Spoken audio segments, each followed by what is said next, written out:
Pam Bondi just blew this thing open. $127 million, 14 contracts, 3 shell companies. According to court documents filed Thursday, she brought receipts. I've been going through this since yesterday. 4 hours, 2 readings. The transcript alone is 214 pages. Here's what the headlines aren't telling you. Bondi, Trump's former attorney general pick, his defender, his loyalist, she walked into that courtroom Thursday morning, and by 4 p.m., she'd handed prosecutors everything. Wire transfers, signed agreements, time-stamped communications. This isn't a leak. This isn't speculation. This is sworn testimony on record under oath. You saw the headlines. You saw Bondi testifies. Here's what actually happened in that room. Quick context. Pam Bondi, former Florida Attorney General. Trump nominated her for U.S. Attorney General in late 2024, confirmed early 2025. For months, she was the shield. Every investigation, every subpoena, Bondi was the firewall. The issue? The Southern District of New York started pulling threads. Real estate deals, foreign payments, LLCs that didn't make sense. And somewhere between January and last month, Bondi flipped. Timeline, fast version. Weeks ago, federal investigators issued subpoenas to 3 holding companies registered in Delaware. Shortly after, Bondi's personal attorney met with prosecutors. Twice. Then, Thursday, Courtroom 14B, Bondi took the stand. Not as a defendant, as a cooperating witness. Her own immunity deal signed Monday. That's the setup. What makes this different from every other Trump legal story? Bondi was inside.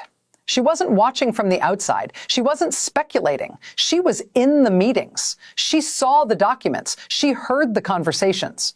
And according to the transcript, she remembers everything. Now the documents, okay, the evidence.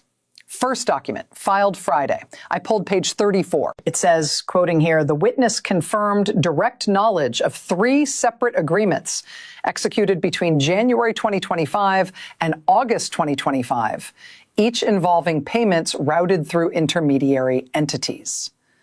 That's not my take, that's the filing. What it means? Bondi watched money move. She knows where it went. But here's what got me. Page 89, different section, paragraph 47. Bondi testified that she personally reviewed wire transfer confirmations totaling $18.2 million, sent to a Nevada holding company that had no employees, no office, no apparent business purpose. I went through Nevada corporate records. That company registered 6 days before the first payment, dissolved 11 days after the last one. Put those together? Yeah, this wasn't sloppy.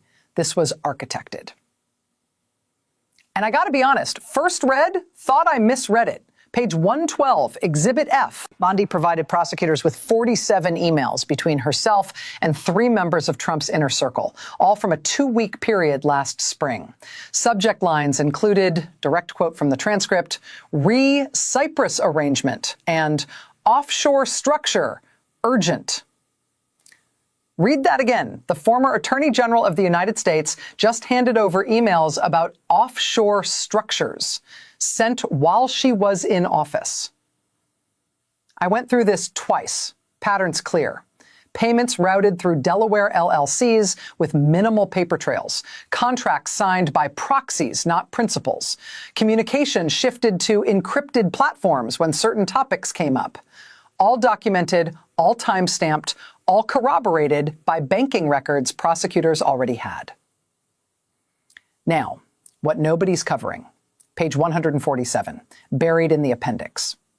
Bondi testified about a meeting in Mar-a-Lago, February 2025.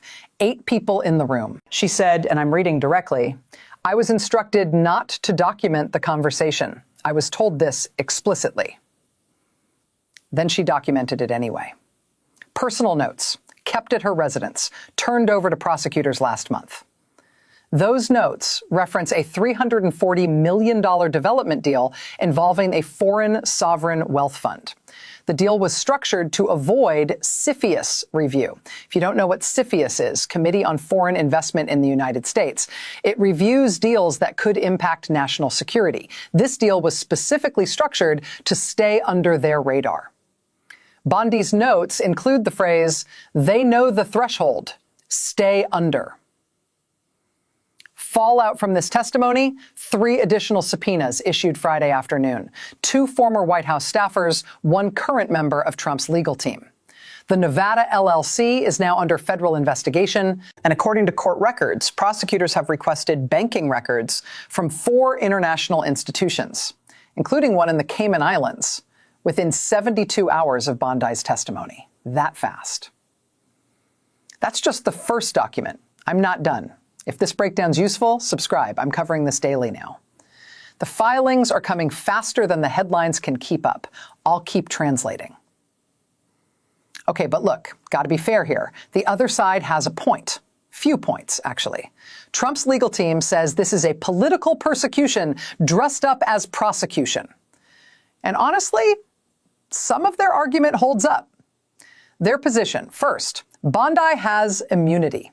She's not a neutral witness. She's someone who cut a deal to save herself. That changes her incentive structure. Everything she says benefits her legally. Second, none of these deals have been proven illegal yet. Complicated? Yes. Offshore? Yes. But complicated isn't criminal, and offshore isn't automatically fraud. Trump's lead attorney, who's been with him since 2019, put it this way Thursday night. This is a disgruntled former employee seeking leniency by telling prosecutors what they want to hear.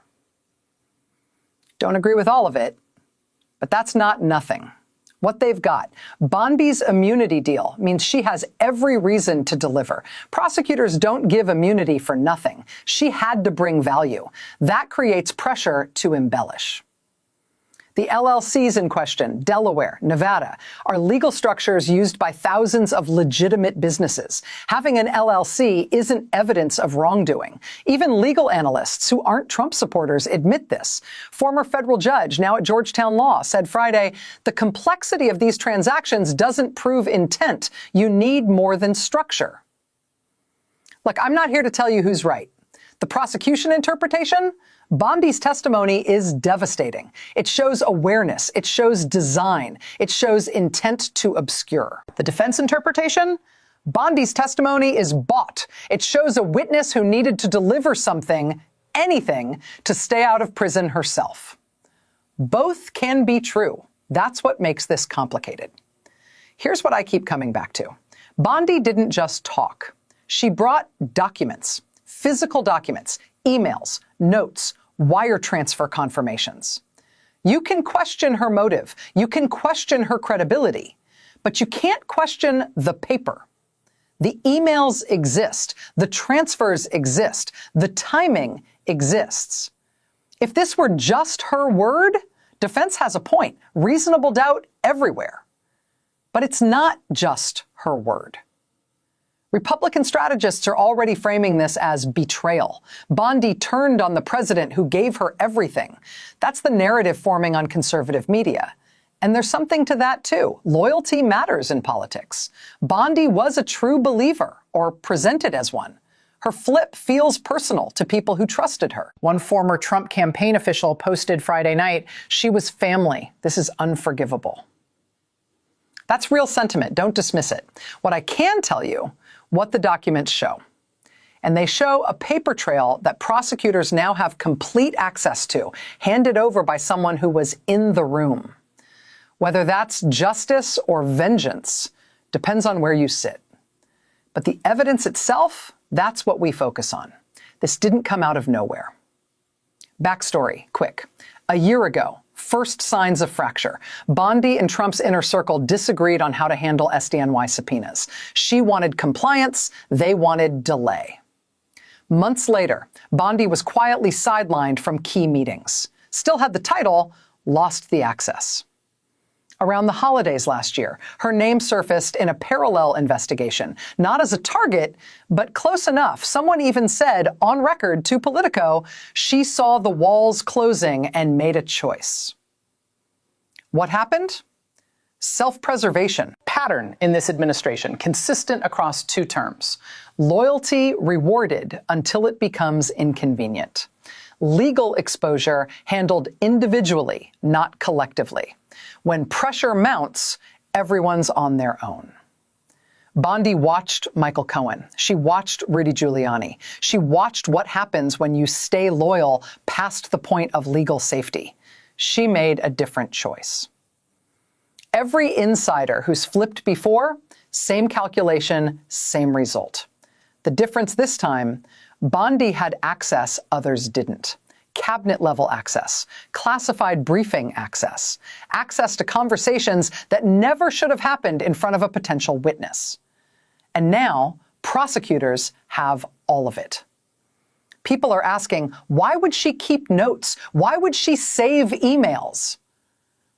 Maybe insurance, maybe instinct, maybe she always knew this day might come. Either way, Thursday happened. Until Thursday, this was speculation. Now it's testimony. Following the trail? Hit like. Seriously, the algorithm decides what people see. If this kind of breakdown matters to you, that like button tells YouTube to show it to others. Takes a second, helps a lot. Thursday, 2:47 p.m. Eastern, here's what happened. Bondi, under direct examination, was asked about a specific meeting.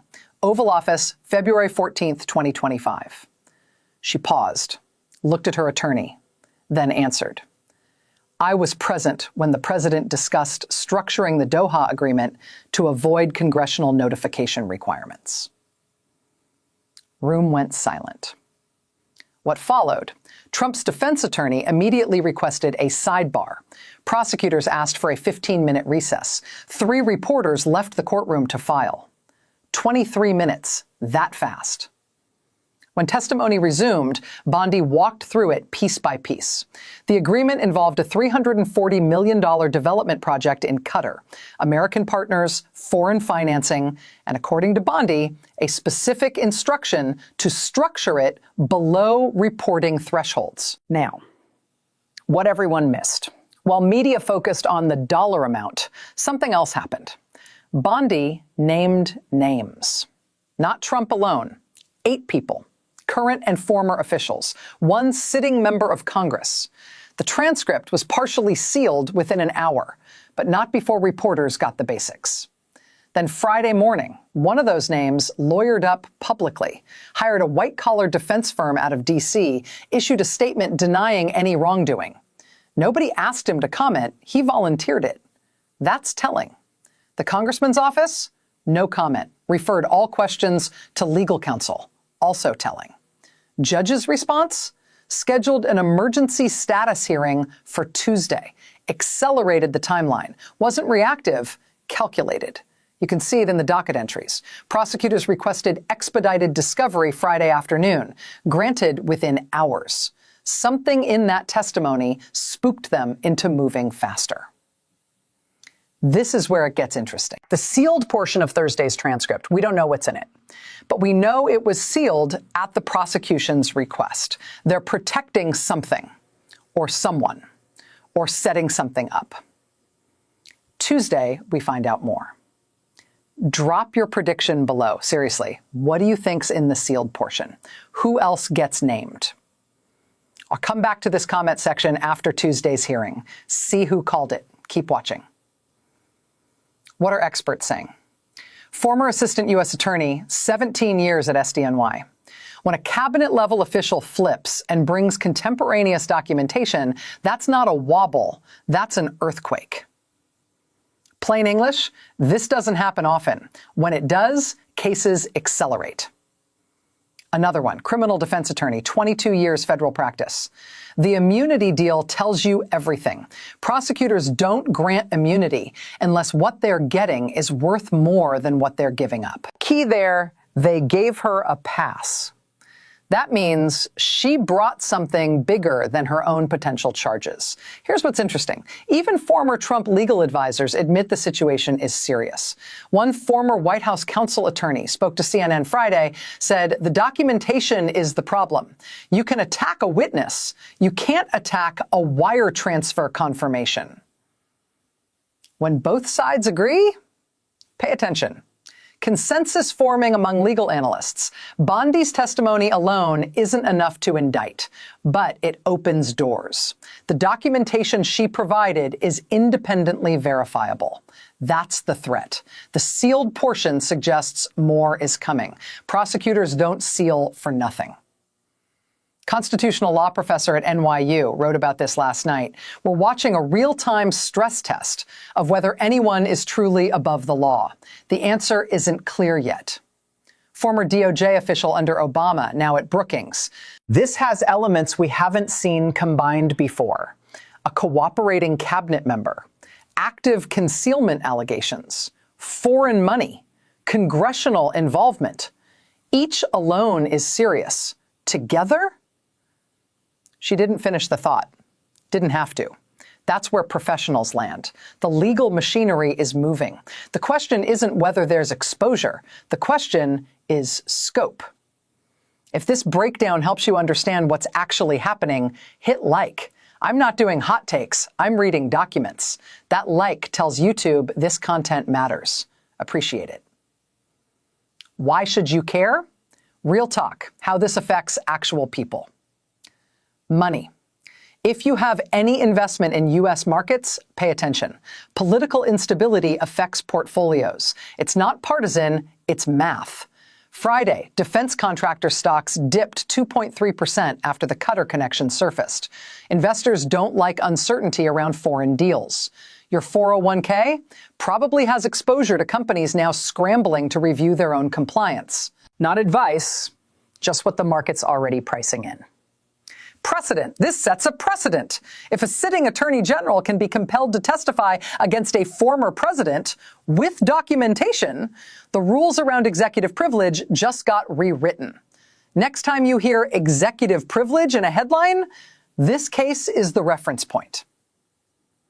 Quick example. Imagine you work for a company. Your CEO tells you not to document a meeting.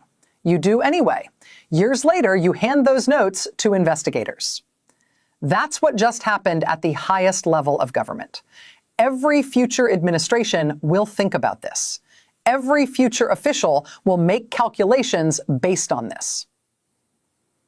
Who's affected? Right now, 23 people referenced in the unsealed portions of Bondi's testimony. 8 were named directly, 15 are referenced by title or description. Prosecutors know who they are. Public doesn't. Yet. Federal employees in related agencies are already receiving legal hold notices. Preserve all documents. Don't delete anything. That hits Monday. What nobody wants to say, uncomfortable part. If these deals are what prosecutors suggest, structured to avoid oversight, routed through shells, involving foreign money, then decisions made during Trump's second term were influenced by financial arrangements we didn't know about.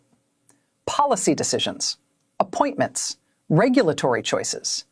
If you voted in 2024, you're part of this. Not your fault, but you're affected. If you pay taxes, you're part of this. Government resources, your resources, were allocated based on priorities we're now questioning. Not trying to scare you. That's what the documents suggest. Practical. What informed people are doing. Watching their investment allocation in politically sensitive sectors, following the Tuesday hearing for names and scope, asking their financial advisors, what's my exposure to companies connected to this? Knowledge helps. This story isn't abstract. Money moved. Decisions were made. Consequences are coming. Whether those consequences are legal, political, financial, or all three, depends on what's in those sealed documents. Bigger picture. Here's the thing nobody's saying out loud. Bondi wasn't a fringe figure. She was inner circle, true believer, defender in chief. If she flipped, who else is thinking about it? That calculation is happening right now in a lot of D.C. offices, a lot of legal consultations, a lot of quiet conversations. The first domino fell Thursday. We're waiting to see if others follow. How'd Trump respond? Made it worse, honestly. Thursday night, Truth Social, 11 posts in 3 hours, called Bondi mentally unstable, desperate, a disgrace to Florida. Quote from the first post, "She was never smart enough to understand what she saw. Confused woman." Reaction? 4.7 million views in 12 hours. Bondi's attorney requested additional security measures Friday morning. Republican leadership response? Scattered. Some defended Trump immediately. This is what the deep state does. Others went quiet, notably quiet. One senior Senate Republican, unnamed but described as close to leadership, told Axios Friday, "We need to see what's in the sealed documents before anyone should be making declarations." That's not a defense. That's distance. Trump's legal team came back with a formal statement Saturday morning. Ms. Bondi's testimony is the product of prosecutorial coercion and personal desperation. We will address every allegation through proper legal channels. Then Saturday afternoon, Trump's attorneys filed a motion to exclude portions of Bondi's testimony, claimed attorney-client privilege on several conversations. Prosecutors already responded. Said Bondi wasn't acting as Trump's attorney during those conversations. She was a witness to them. That fight plays out Tuesday. Not cooling down, heating up. The pattern, every response from Trump's side generates another response from prosecutors. Every social media post gets cited in filings as evidence of intent to intimidate. They're not helping themselves. What's still unclear, one, what's in the sealed transcript? Bondi testified for 4 hours. Only 90 minutes are public. The rest is under seal, pending investigation. That's a lot of hidden testimony. Two, who's the sitting congressman? Bondi named someone. Current member of Congress. We don't know who. But their office knows, and they're not talking. Three, the foreign element. Qatar, Cayman Islands, Cyprus, 3 jurisdictions referenced. We don't know the full scope of foreign involvement yet. Coming, Judge Mercer has a status conference scheduled Tuesday, March 10. Both parties will address the privilege dispute. Prosecutors have indicated they may request additional indictments as early as this month. The congressman's attorney is reportedly negotiating. With whom and about what? Unclear. Date to watch, Tuesday, March 10. If the privilege motion fails, and most legal analysts think it will, more of Bondi's testimony becomes public. If it succeeds, Trump buys time, but not much. Secondary date, Thursday, March 12. Grand jury scheduled to reconvene. New evidence presentation expected. Should know more by midweek. This is the holding pattern.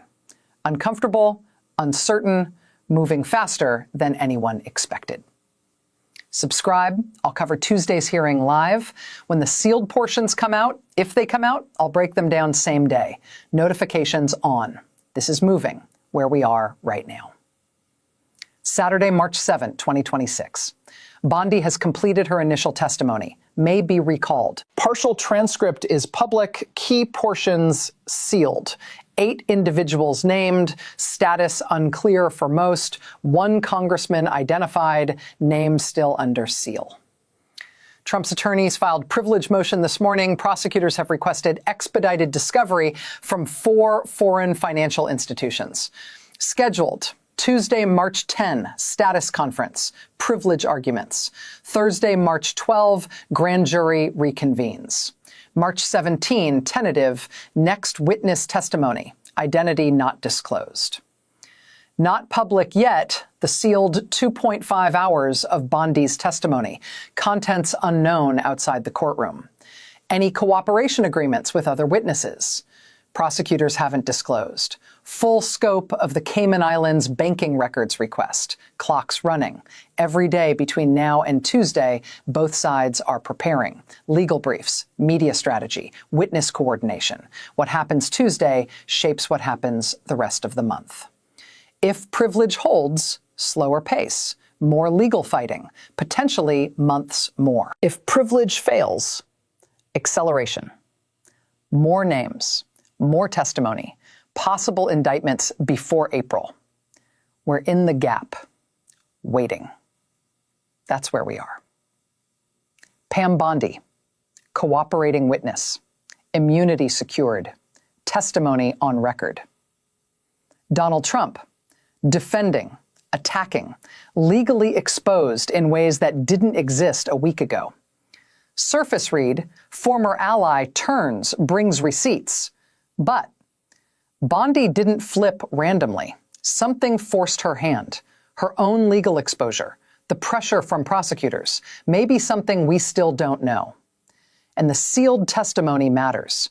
What's in there that wasn't made public? Who else is named? What deals are described? I'll be watching Tuesday's hearing closely. The privilege fight tells us a lot about what both sides think is coming. Story's not over. Still developing fast. What I can promise, when documents drop, I'll read them.